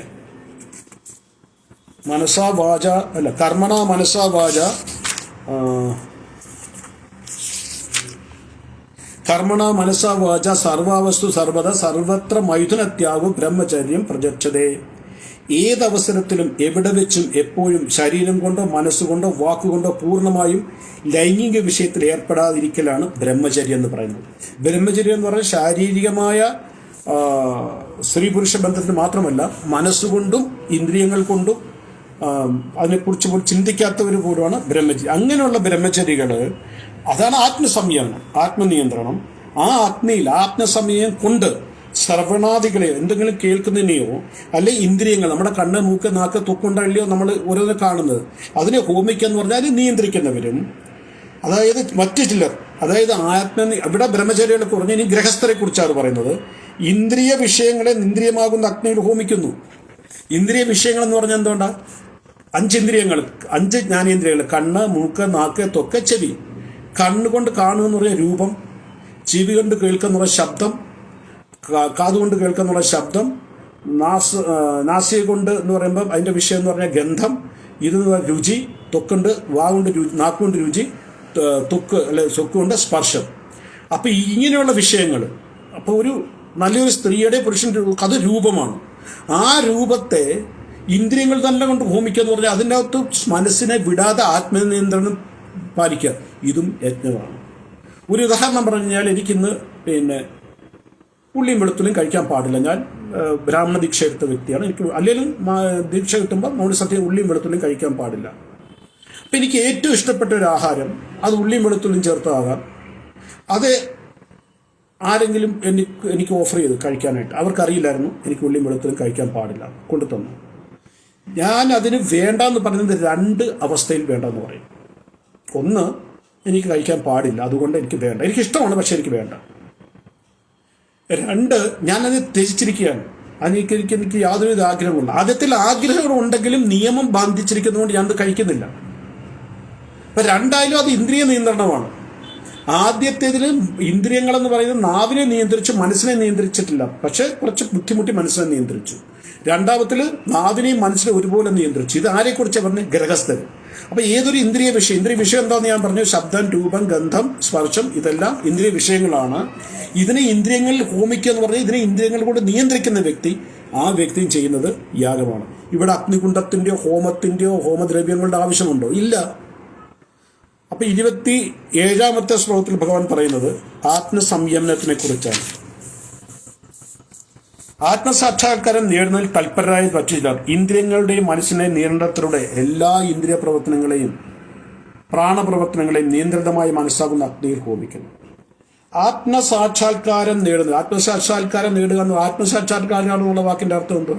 രണ്ട് സാക്ഷാത്കാരമുണ്ട്. ഒന്ന് ആത്മസാക്ഷാത്കാരം, രണ്ട് ഭഗവത് സാക്ഷാത്കാരം. ആത്മസാക്ഷാത്കാരം എന്ന് പറഞ്ഞാൽ ആത്മ സ്വയം സാക്ഷാത്കാരം തിരിച്ചറിയുക എന്നുള്ള അർത്ഥത്തെ നമുക്ക് എടുക്കാം. അപ്പൊ ഞാൻ എന്നെ തിരിച്ചറിയുക, ഞാൻ ശരീരമല്ല ആത്മാവാണ്, ഞാൻ പരമാത്മാവിന്റെ അംശമാണെന്നുള്ള ബോധം, അതാണ് ആത്മസാക്ഷാത്കാരം. ഭഗവത് സാക്ഷാത്കാരം എന്ന് പറഞ്ഞാൽ ഭഗവാൻ കൃഷ്ണസ്തു ഭഗവാൻ സ്വയം, ഭാഗവതം പറയുന്നതാണ്. ഏതേദംശ കലാപുംസ കൃഷ്ണസ്തു ഭഗവാൻ സ്വയം ഇന്ദ്രാരി വ്യാകുലൻ ലോകം ഹൃദയന്തി യുഗ 1:2:28 തോന്നുന്നു. 1:3:28 1:2:28 ശ്ലോകം ഭാഗവതത്തിൽ. അപ്പൊ അതിനകത്ത് പറയുന്നത് ഭഗവാനാണ്, സാക്ഷാൽ കൃഷ്ണനാണ് പരംപുരുഷത്വം, ഭഗവാൻ ബാക്കിയെല്ലാം അദ്ദേഹത്തിന്റെ അംശങ്ങളാണെന്നുള്ള തിരിച്ചറിവ്. അപ്പൊ അതാണ് ഭഗവത് സാക്ഷാത്കാരം. ഞാനിവിടെ അത് ആത്മസാക്ഷാത്കാരത്തിന്റെ കൂടാതെ പറഞ്ഞെന്നുള്ളത് അത് ശ്ലോകത്തിൽ വന്നിട്ടില്ല. അപ്പൊ ആത്മസാക്ഷാത്കാരം നേടുന്നതെന്ന് പറഞ്ഞാൽ കൃഷ്ണഭക്തി നേടുന്നതിൽ തൽപരരായ മറ്റു ചിലർ ഇന്ദ്രിയങ്ങളുടെയും മനസ്സിന്റെയും നിയന്ത്രണത്തിലൂടെ എല്ലാ ഇന്ദ്രിയ പ്രവർത്തനങ്ങളെയും നിയന്ത്രിതമായി മനസ്സാക്കുന്ന അഗ്നിയിൽ ഹോമിക്കുന്നു. അതായത് എനിക്ക് ആത്മീയമായിട്ട് മുന്നോട്ട് പോകണമെന്നുണ്ടെങ്കിൽ ഞാൻ എൻ്റെ ഇന്ദ്രിയ വിഷയങ്ങളെ നിയന്ത്രിച്ചേ പറ്റൂ. എൻ്റെ മനസ്സ് ഏതെങ്കിലും സ്ത്രീയുടെ പുറയിലോ പുരുഷന്റെ മുന്നിലോ ഏതെങ്കിലും നല്ല ആഹാരത്തിന്റെ മുന്നിലോ വീടിന്റെ മുന്നിലോ കാറിന്റെ പുറകെയോ പിന്നാലെയോ പോകാൻ പാടില്ല. പായി കഴിഞ്ഞപ്പോൾ എൻ്റെ മനസ്സ് പോകുന്നത് കൃഷ്ണഭക്തിയുടെ കൃഷ്ണ തത്വത്തിന്റെ പിന്നാലെയാണ്. അപ്പൊ അതിനെ നിയന്ത്രിക്കുന്ന ഇന്ദ്രിയം എന്ന് പറഞ്ഞാൽ മനസ്സാണ്. ആ നിയന്ത്രിക്കുന്ന ഇന്ദ്രിയം എന്ന് പറഞ്ഞാൽ മനസ്സാണ്. ആ മനസ്സിലെ ഹോമിക്കുക. അപ്പൊ ഇവിടെ ആത്മസമയത്തെക്കുറിച്ച് പറഞ്ഞു. ഇനി 28-ാമത്തെ ശ്ലോകത്തിൽ പറയുന്നത് ദാനം, തപസ്യ, യോഗ, സാധന, ശാസ്ത്രമാണ്. ഇതെല്ലാം 28-ാമത്തെ അധ്യായത്തിൽ പറയുന്നുണ്ട്. 28-ാമത്തെ ശ്ലോകത്തിൽ പറയുന്നുണ്ട്. സ്വയം പ്രതിജ്ഞാബദ്ധരായി ചിലർ തങ്ങൾക്കുള്ളതെല്ലാം ത്യജിച്ച് ബോധദീപ്തരാകുന്നു. മറ്റു ചിലർ കഠിനമായ തപശ്ചര്യകൾ അനുഷ്ഠിച്ചും അഷ്ടാംഗയോഗ പരിശീലനത്താലും അതീന്ദ്രിയ ജ്ഞാന പുരോഗതിക്കുള്ള വേദധ്യാനത്തിലും ഈ അവസ്ഥ കൈവരിക്കുന്നു. ഇവിടെ 3 തരത്തിലുള്ള കാര്യങ്ങളാണ് പറഞ്ഞത്. ഒന്ന്, സ്വയം പ്രതിജ്ഞാബദ്ധരായ ചിലർ തങ്ങൾക്കുള്ളതെല്ലാം ത്യജിച്ച് ബോധദീപ്തരാകുന്നു. അതായത് ഭൗതികമായെല്ലാം ത്യജിച്ച് ആത്മീയമായ ജീവിതം നയിക്കുന്നതിനെ കുറിച്ചാണ് പറയുന്നത്. ചിലർ കഠിനമായ തപശ്ചര്യങ്ങൾ അനുഷ്ഠിച്ചു. വളരെ അഷ്ടാംഗയോഗങ്ങളൊക്കെ പറഞ്ഞു കഴിഞ്ഞാൽ അഷ്ടാംഗയോഗം എന്നൊക്കെ പറയുമ്പം ഈ യം നിയമം അത് ഞാനടുത്ത് ഒരു പ്രാണായാമം വരുന്നുണ്ട്, അതിനകത്ത് പറയാനുള്ളത്. അപ്പം അഷ്ടാംഗയോഗം എന്ന് പറഞ്ഞാൽ ചെയ്യാൻ ബുദ്ധിമുട്ടുള്ളതാണ്. പക്ഷെ അതിൻ്റെ ഉദ്ദേശം എന്ന് പറഞ്ഞാൽ ഭഗവത് സാക്ഷാത്കാരമാണ്. അങ്ങനെയുള്ള വ്യക്തികൾ അത് വളരെ ബുദ്ധിമുട്ടാണ്. അതായത് കഠിനമായ തപശ്ചര്യമാണ് അതിനൊക്കെ വെച്ച്. പിന്നെയോ ജ്ഞാന പുരോഗതിക്കാനുള്ള വേദധ്യാനത്തിലും ഇതൊക്കെ ഭക്തിയിൽ തന്നെ കർമ്മയോഗമുണ്ട്, ജ്ഞാനയോഗമുണ്ട്, ഭക്തിയോഗമുണ്ട്. കർമ്മയോഗം എന്ന് പറഞ്ഞാൽ തൻ്റെ കർമ്മത്തിലൂടെ, ഈ കർമ്മയോഗമാണ് ഈ പറയുന്നതല്ല, ഇപ്പം കർമ്മയോഗത്തിലൂടെ ആധ്യാത്മിക പുരോഗതി കൈവരിക്കുക. ജ്ഞാനയോഗം എന്ന് പറഞ്ഞാൽ അവർ ജ്ഞാനികളാണ്. അതായത് അവരുടെ എന്ന് പറഞ്ഞു കഴിഞ്ഞാൽ വേദാധ്യായം, വേദം, പഠന, ഗീതയൊക്കെ അവർ പഠിക്കുന്ന നിയമങ്ങളുണ്ട്. അങ്ങനെ വലിയ ജ്ഞാനികളായിട്ടുള്ള ആൾക്കാരാണ്. ഭക്തിയോഗം എന്ന് പറഞ്ഞാൽ യാതൊരുവിധ നിയമങ്ങളും ബാധിക്കാത്തൊരവസ്ഥയാണ്. അവർക്കെന്ന് പറഞ്ഞാൽ ശുദ്ധ കൃഷ്ണ ഭക്തി, എന്ത് പ്രവൃത്തിയും കൃഷ്ണന്റെ പ്രസന്നതയ്ക്ക് വേണ്ടി ചെയ്യുക. നാമജപമാണ് അതിനകത്ത് ഏറ്റവും കൂടുതലുള്ളത്. അപ്പൊ ഇങ്ങനെ 3 കൂട്ടർ ചെയ്യുന്ന പ്രവൃത്തികളും യജ്ഞങ്ങളാണ്. 4-ാമത് പറയുന്നത് 29-ാമത്തെ ശ്ലോകത്തിൽ പറയുന്നത് പ്രാണായാമത്തിനെ കുറിച്ചാണ് പറയുന്നത്. ശ്വാസചലനത്തെ ഉച്ഛ്വാസത്തിലും ഉച്ഛ്വാസചലനത്തെ ശ്വാസത്തിന് അർപ്പിച്ചുകൊണ്ട് ശ്വാസ നിരോധനം ചെയ്ത് സമാധിയിൽ വർത്തിക്കുവാൻ താല്പര്യമുള്ള മറ്റൊരുണ്ട്. അതാണ് പ്രാണായാമം. ഇപ്രകാരം അവർ ശ്വാസത്തെ പൂർണ്ണമായി നിർത്തി അവസാനം സമാധിസ്ഥരാകുന്നു. മറ്റു ചിലർ ആഹാര നിരോധത്തെ ഉച്ഛ്വാസത്തെ അതിൽ തന്നെ ഹോമിക്കുന്നു. ഞാൻ കഴിഞ്ഞ ക്ലാസ്സിലാണെന്നോ അതിൻ്റെ അങ്ങേ ക്ലാസ്സിലാണ് പറഞ്ഞെന്ന് തോന്നുന്നു. ഈ പണ്ടത്തെ കാലത്തൊക്കെ ആൾക്കാർ 1000 വർഷം 10,000 വർഷങ്ങളൊക്കെ ജീവിച്ചിരിക്കുന്നു പറയുമ്പം ഇന്നുള്ളവർ ചിരിക്കും അത് കേട്ടിട്ട്. അതെങ്ങനെയാണ്? ഈ ശ്വാസത്തെ നിയന്ത്രിച്ചുകൊണ്ടാണ് അന്നത്തെ കാലത്ത് വലിയ വലിയ ഋഷിവര്യന്മാർ തപസ് ചെയ്തിരുന്നത്. പ്രാണായാമത്തിൽ അവർ ശ്വാസത്തെ ലോക്ക് ചെയ്ത് കഴിഞ്ഞാൽ നമ്മൾ മരിക്കില്ല. പക്ഷെ ശ്വാസോച്ഛ്വാസം ഇല്ലാത്തതുകൊണ്ട് ആ മീറ്റർ റീഡിങ് പോകത്തില്ല. ഏത് മീറ്റർ റീഡിങ്? നമ്മൾ എത്ര ശ്വാസം ഈ ഭൗതിക ലോകത്തിൽ എടുക്കണമെന്ന് നമ്മുടെ പ്രകൃതി നിശ്ചയിച്ചാണ് വിടുന്നത്. അതിപ്പോൾ എനിക്ക് 1,88,67,838 ശ്വാസം എടുക്കണമെങ്കിൽ 837 ഭാഗത്തിൽ 839 ഭാഗത്തിൽ 838ാമത്തെ ശ്വാസത്തിൽ ഞാൻ ഈ ശരീരത്തിൽ നിന്ന് എൻ്റെ ജീവൻ പോകും. അപ്പോൾ ഈ ഋഷിവര്യന്മാർ എന്ത് ചെയ്യും? ഈ 1,88,000 എന്നുള്ളത് എവിടെങ്കിലും കൊണ്ടുവന്ന് സ്റ്റോപ്പ് ചെയ്യും. ശ്വാസത്തെ നിർത്തിയാലല്ലേ ഈ മീറ്റർ കറങ്ങത്തുള്ളൂ. കാറിന്റെ കിലോമീറ്ററിന്റെ ആ റീഡിങ് പോകണമെങ്കിൽ കാറ് മുമ്പോട്ട് പോകുമ്പോഴേ റീഡിങ് ഇല്ലെങ്കിൽ അത് അവിടെ തന്നെ നിൽക്കും. അതേപോലെ ശ്വാസത്തെ നിയന്ത്രിച്ച് അവർ ശരീരത്തിനെ ലോക്ക് ചെയ്ത് വെക്കും. ശ്വാസത്തെ ലോക്ക് ചെയ്ത് വെക്കുമ്പോൾ ഈ മീറ്റർ പോകത്തില്ല. എന്ന് ശ്വാസം എടുക്കാൻ പോകുമ്പോൾ പിന്നെ ആ മീറ്റർ പോകത്തുള്ളൂ. അപ്പോൾ അവിടെ പ്രാണായാമത്തിലൂടെയാണ് ചെയ്യുന്നത്. അതിനെക്കുറിച്ചാണ് പറഞ്ഞത്. അപ്പോൾ ഇവിടെ നമ്മൾ മനസ്സിലാക്കേണ്ട ഒരു പ്രധാന കാര്യം, മുകളിൽ പറഞ്ഞ യജ്ഞങ്ങൾ വിവിധ തരത്തിലാണ് പറഞ്ഞിട്ടുള്ളത്. ഈ യജ്ഞങ്ങളുടെ പ്രവൃത്തികളും പലതരത്തിലാണ്. എന്നാൽ ഇതിൻ്റെ എല്ലാ അന്തിമ ഉദ്ദേശം എന്ന് പറഞ്ഞു കഴിഞ്ഞാൽ കൃഷ്ണപ്രസാദം, കൃഷ്ണന്റെ പ്രസന്നതയ്ക്ക് വേണ്ടിയാണ്. ഒന്നുകൂടി നമ്മൾ വിശദമായിട്ട് ഇതിനെക്കുറിച്ച് പറഞ്ഞു കഴിഞ്ഞാൽ activities are different but purpose are same. ഈ പ്രവൃത്തികളുടെ എല്ലാം ഉദ്ദേശം ഇന്ദ്രിയങ്ങളെ നിയന്ത്രിച്ച് ആത്മസംയമനം പാലിച്ച് ജീവിതാന്ത്യത്തിൽ ഭൗതിക ബന്ധനത്തിൽ നിന്നും സ്വതന്ത്രമാകുക. അന്തേ നാരായണ സ്മൃതി, ഈ ഒരു വാചകം അന്തേ നാരായണ, ഇത് ഹൃദയത്തിൽ നിങ്ങൾ എഴുതിയിടണം. ജീവിതത്തിന്റെ ഒരേ ഒരു ലക്ഷ്യം അതായിരിക്കണം, മരണസമയത്ത് ഭഗവാനെ സ്മരിക്കുക. അതാണ് അന്തേ നാരായണ സ്മൃതി. അന്ത്യകാലത്തിൽ മരണസമയത്ത് ഭഗവാനെ എന്തിനാണ് ഓർക്കേണ്ടത്? ഭഗവാന് 8ാമത്തെ അധ്യായത്തിലാണ് 5ാമത്തെ ശ്ലോകത്തിൽ പറയുന്നത്, അന്ത്യകാലേജ മായേവം, അന്ത്യസമയത്ത് എന്നെ മാത്രം, മായേവ എന്നെ മാത്രം, സ്മരൺ മുക്ത കളയവരം, കളയവരം എന്ന് പറഞ്ഞ ശരീരം, മുക്ത ഉപേക്ഷിക്കുക. അന്ത്യകാലേജ മായം സ്മരൺ മുക്തം, സ്മരിച്ചുകൊണ്ട് എന്നെ മാത്രം സ്മരിച്ചുകൊണ്ട് ശരീരം ഉപേക്ഷിക്കുന്ന ആരാണ്? സ്മരിക്കുന്ന ആരാണോ അന്ത്യകാലേജമായ സുഹൃത്ത് കളയവരം. യത് പ്രയാസാദി മദ്ഭാവം നൈതി മാത്ര അർജുന. അന്ത്യകാലേജമായം സ്മരൺ മുക്ത കളയവരം യത് പ്രയാസ മദ്ഭാവം നാദി നാത്ര ഇത്ര സംശയ. അർജുന, ഏതൊരു വ്യക്തിയാണോ എന്നെ മാത്രം സ്മരിച്ചുകൊണ്ട് ശരീരം ഉപേക്ഷിക്കുന്ന മരിക്കുന്നത്, അവർ എന്നെ പ്രാപിക്കും എന്നുള്ളതിന് യാതൊരുവിധ സംശയം വേണ്ട. എന്ന് വെച്ച് കഴിഞ്ഞാൽ അവർക്ക് മോക്ഷം പക്കായാണ്.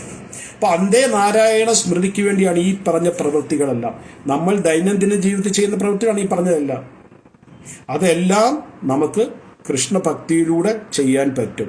അപ്പൊ മുകളിൽ പറഞ്ഞ 10 കാര്യങ്ങൾ ഒരു ഉദാഹരണം എടുക്കാൻ, അതായത് 2:29 ട്രാൻസ്ലേഷൻ ഞാൻ പറഞ്ഞു, അത് പ്രാണായാമത്തെക്കുറിച്ചാണ് പറയുന്നത്. സത്യത്തിൽ പ്രാണായാമം അഷ്ടാംഗ യോഗത്തിൻ്റെ ഒരു ഭാഗമാണ്.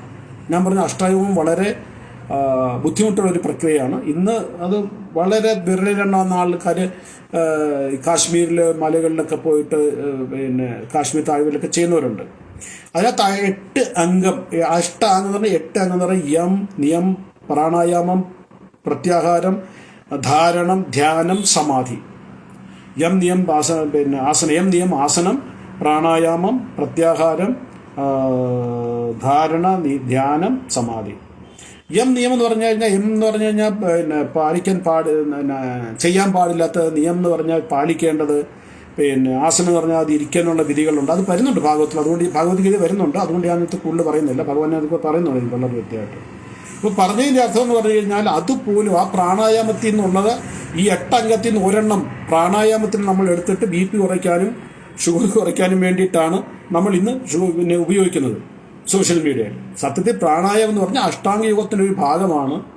യോഗം എന്നുള്ള വാക്കെന്ന് പറഞ്ഞാൽ യുജ് എന്നുള്ള വാക്കിൽ നിന്ന് വന്നാണ്, യുജിൽ നിന്ന് വന്നാണ്, യുജ് എന്ന് വന്നാണ് യോഗ. യുജ് എന്ന് പറഞ്ഞു കഴിഞ്ഞാൽ യോജിപ്പിക്കുക, ജീവാത്മാവിനെ പരമാത്മാവുമായിട്ട് യോജിക്കുന്ന പ്രക്രിയയാണ് അഷ്ടാംഗയോഗം. ആ അഷ്ടാംഗയോഗത്തിൻ്റെ ഒരു ഭാഗമാണ് പ്രാണായാമം. പക്ഷേ ഇന്ന് പ്രാണായാമത്തിന് വിറ്റ് മനുഷ്യൻ കാശാക്കുകയാണ് BP ഷുഗറും കുറയ്ക്കാൻ വേണ്ടി. ഓക്കെ, അപ്പോൾ ഇവിടെ നമ്മൾ ഞാൻ ഗീത ചർച്ച ചെയ്യുന്നു, നിങ്ങൾ ഗീത കേൾക്കുന്നു. അത് നല്ല ഉദ്ദേശത്തോടാണെങ്കിൽ ഒരു തരത്തിൽ ഏറ്റവുമാണ്. ഇതിനാണ് ഭഗവാൻ 28ാമത്തെ ശ്ലോകത്തിൽ പറയുന്നത്. 28ാമത്തെ ശ്ലോകം നമുക്കൊന്ന് വായിച്ചു നോക്കാം. ചെയ്യുന്ന പ്രവൃത്തി എന്തു തന്നെയായാലും സ്വയം പ്രതിജ്ഞാബദ്ധരായി ചിലർ തങ്ങൾക്കുള്ളതെല്ലാം ത്യജിച്ച് ബോധദീപ്തരാകുന്നു. മറ്റൊരു കഠിനമായ തപശ്ചര്യങ്ങൾ അനുഷ്ഠിച്ചും അഷ്ടാംഗ പരിശീലനത്തിലും അതീന്ദ്രിയ ജ്ഞാന പുരോഗതിക്കുള്ള വേദധ്യാനത്തിലും ഈ അവസ്ഥ കൈവരിക്കുന്നു. അതീന്ദ്രിയ ജ്ഞാന പുരോഗതിക്കായുള്ള വേദ അധ്യയനം. ഭഗവത്ഗീത വേദമാണ്. വേദം എന്ന് പറഞ്ഞാൽ അറിവാണ്. അപ്പം ഇതിനെ എൻ്റെ ഉദ്ദേശം എന്താണെന്ന് ചോദിച്ചു കഴിഞ്ഞാൽ, കുറച്ച് ആൾക്കാർക്കെങ്കിലും ഭഗവത്ഗീതയെക്കുറിച്ച് അറിയാനുള്ള ഒരവസരം ഉണ്ടാക്കുക. ആ പ്രക്രിയയിലൂടെ ഭഗവത്ഗീതയെ കുറച്ചുകൂടെ എനിക്ക് മനസ്സിലാക്കാൻ പറ്റുമോ? ഇപ്പോൾ 2 ഉദ്ദേശമാണ് എൻ്റെ. ഞാൻ സത്യസന്ധമായിട്ട് പറയുകയാണ്. ഒന്ന്, കുറച്ച് ആൾക്കാരിൽ ഭഗവത്ഗീത എന്താണെന്ന് മനസ്സിലാക്കേണ്ട അവസരം സൃഷ്ടിക്കുക. 2, ഭഗവത്ഗീതയെക്കുറിച്ച് എനിക്ക് കുറച്ച് മനസ്സിലാക്കുക. അല്ല, നിങ്ങൾക്കും അതുപോലെ ഇത് കേൾക്കുമ്പോൾ മനസ്സിലുണ്ടാകേണ്ട ബോധം എന്ന് പറഞ്ഞു കഴിഞ്ഞാൽ എനിക്ക് ഭഗവത്ഗീതയെക്കുറിച്ചും ഭഗവാനെക്കുറിച്ചും കുറച്ചുകൂടി മനസ്സിലാക്കണം. അതിനുവേണ്ടിയാണ്. അപ്പം ഈ ഉദ്ദേശത്തോടു കൂടി നമ്മളിത് ചെയ്തു കഴിഞ്ഞു കഴിഞ്ഞാൽ ഇത് ജ്ഞാനയജ്ഞമായിട്ട് മാറും. അഥവാ ഞാനിത് ഉപയോഗിക്കുന്നത്, ഞാൻ ഈ ഗീത എന്താ ചെയ്യുന്നത്, എനിക്ക് കുറേ ആൾക്കാർ പറയണം, ജയപ്രകാശ് നല്ല ഗീതാ ക്ലാസ്സാണ്, കേൾക്കാൻ നല്ല രസമായിരുന്നു, നല്ല പരസ്പരം ആൾക്കാർ ചർച്ച ചെയ്യണം. ആ ഉദ്ദേശത്തോട് ചെയ്യുമ്പോൾ അത് കർമ്മവും വികർമ്മവുമായിട്ട് മാറും. ഉദ്ദേശമാണ് പ്രവൃത്തിയിൽ ചെയ്യുന്ന ഏതു പ്രവൃത്തിയായാലും അതിൻ്റെ ഉദ്ദേശമാണ് കർമ്മം അകർമ്മം വികർമ്മമായിട്ട് മാറ്റുന്നത്. അപ്പോൾ ഈ സ്വാധ്യായ യജ്ഞം കൊണ്ട്, ഇതിന് സ്വാധ്യായ യജ്ഞം എന്ന് പറയുന്നത്, അതായത് നമ്മൾ ഈ ഭഗവത്ഗീത വായിക്കുന്നതും കേൾക്കുന്നതും സ്വാധ്യായ യജ്ഞമാണ്. സ്വാധ്യായ യജ്ഞം കൊണ്ട് എന്താണ് പ്രയോജിച്ചത്? നമ്മുടെ ഉള്ളിൽ ഏറ്റവും വലിയ ശത്രുവിനെ നമുക്ക് ജയിക്കാൻ കഴിയും. 3-ാമത്തെ അധ്യായത്തിൽ നമ്മൾ ഒരുപാട് ചർച്ച ചെയ്യണം. നമ്മുടെ ഏറ്റവും വലിയ ശത്രു, അഹത്തിലും ഇഹത്തിലും പരത്തിലും എല്ലാം ഉള്ള ഏറ്റവും വലിയ ശത്രു എന്ന് പറഞ്ഞാലാണ് കാമം. ക്രമേണ നമുക്ക് ഭൗതിക ബന്ധനത്തിൽ നിന്ന് സ്വാതന്ത്ര്യം ലഭിക്കും. എങ്ങനെ? കാമമാകുന്ന ശത്രുവിനെ നമുക്ക് ഇല്ലാതാക്കിയിട്ട് നമുക്ക് ഈ ഭൗതിക ലോകത്തിൽ നിന്നും സ്വാതന്ത്ര്യം ലഭിക്കും. അപ്പം ഇത്രയും കേട്ട് കഴിഞ്ഞപ്പോൾ അർജുന് ഈ പ്രോസസ്സ് ഒത്തിരി ഇഷ്ടപ്പെട്ടു. ഇത്രയും കേട്ട് കഴിഞ്ഞപ്പോൾ. കാരണം സമൂഹത്തിൽ ഏത് തരത്തിലുള്ള ആൾക്കാർക്കും, എത്ര താഴെ അറിവില്ലാത്ത പാമരനായാൽ പോലും ശരി, അവൻ്റെ ദൈനംദിന ജീവിതത്തിൽ അവൻ ചെയ്യുന്ന പ്രവൃത്തിയെ ജീവിതചര്യയിലൂടെ ആത്മീയമായി വരാൻ അവന് കഴിയും. എന്നാൽ ഇതൊരു ലെന്തി പ്രോസസ്സാണ്. 1 ദിവസം കൊണ്ടോ 2 ദിവസം കൊണ്ടല്ല. കാരണം നമ്മൾ എന്തെങ്കിലും ഒരു പ്രവൃത്തി നമ്മുടെ ഇഷ്ടത്തിന് വേണ്ടി ചെയ്യുമ്പോൾ, നമ്മുടെ ആഗ്രഹ പൂർത്തീകരണത്തിന് വേണ്ടി ചെയ്യുമ്പോൾ അത് കർമ്മമോ വികർമ്മമോ ആകാം. അതിൻ്റെ ഫലം അനുഭവിക്കാൻ വേണ്ടി നമ്മൾ ഈ ഭൗതിക ലോകത്തിൽ വരേണ്ടി വരും. അപ്പം നമ്മുടെ ജീവിതകാലം മൊത്തം ചെയ്യുന്ന പ്രവൃത്തികളും ചിന്തിക്കുന്ന നമ്മുടെ മനസ്സിൽ വരുന്ന ചിന്തകളും പ്രവൃത്തികളും എല്ലാം ആത്മീയമാക്കണമെന്നുണ്ടെങ്കിൽ അത് യജ്ഞസങ്കല്പമായിട്ട് ചെയ്യണം. അതിൻ്റെ റൂൾസ് ആൻഡ് റെഗുലേഷൻ എല്ലാം പറഞ്ഞു കഴിഞ്ഞു. പക്ഷേ ഇതൊരു ലെന്തി പ്രോസസ്സാണ്. കാരണം ഇത് ജീവിതകാലം മൊത്തം ഇത് ചെയ്യണം. അപ്പോൾ അർജുൻ്റെ ഉള്ളിൽ വന്ന ചോദ്യം, ഇതിന് പകരമായിട്ട് ഇനി വേറെ എന്തെങ്കിലും ഉണ്ടോ? അതായത് കുറച്ചുകൂടി ഷോർട്ടായിട്ട് ചെയ്യാൻ പറ്റുന്ന കാര്യമെങ്കിലും ഉണ്ടോ? ഉണ്ടെങ്കിൽ ഭഗവാൻ ദയവായിട്ടൊന്ന് പറയുക. അപ്പോൾ ഇതിനുള്ള ഭഗവാന്റെ മറുപടി നമുക്ക് അടുത്ത ക്ലാസ്സിൽ ചർച്ച ചെയ്യാം. അതുവരെ എല്ലാവർക്കും ഹരേ കൃഷ്ണ കൃഷ്ണ കൃഷ്ണ ഹരേ ഹരേ, ഹരേ രാമ രാമ രാമ ഹരേ ഹരേ. ഇത് ലൈവായിട്ട് കേട്ടുകൊണ്ടിരിക്കുന്ന എല്ലാവർക്കും, ഇതിന് റെക്കോർഡിംഗ് കേൾക്കാൻ പോകുന്നവർക്കും എല്ലാവർക്കും എൻ്റെ ഒത്തിരി നന്ദി. ഹരേ കൃഷ്ണ.